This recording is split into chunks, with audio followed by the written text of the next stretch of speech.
again, guys. Ayan, ang ating adobo for today. Ang ating ulam, lagi na lang adobo. Ang ating pinopost. Pero yan kasi yung malimit kong lutuin kasi siya lang yung available na pagkain ko lagi dito sa freezer para sa aming mga Pinay na kasama. Pero grabe, sobrang sarap niyan. Kahit lagi siyang ganyan, masarap siya kasi nilalagyan ko siya ng kaunting sili para lalong sumarap. Pasensya na guys kasi yung toyo niya ay maputla kasi hindi siya kagaya ng toyo natin sa Pinas. Pero okay na rin, pwede ko na rin pagtiyagaan.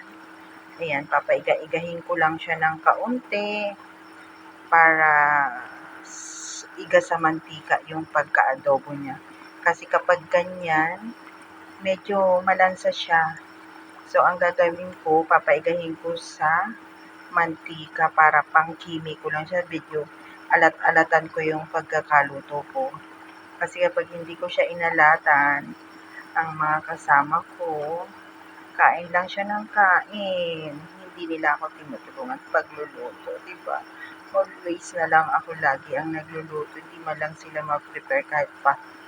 Minsan-minsan pagkain namin, ako na lang. Pero okay lang yon kasi ako naman talaga sa kusina. Kaso nga lang, syempre, gusto naman natin ng pagkain na iba. Luto pala ng iba, diba? Minsan, kasi ganun, masarap yung pagkain. Pero kasi, pag ikaw kasi nagluto, minsan nagsasawa ka na rin eh. Pero, okay na rin, kahit pa paano. Ayan, again guys, may adobo for today. Adobo na may atay, may liig, at saka balon-balunan. Okay guys, thank you for watching. God bless.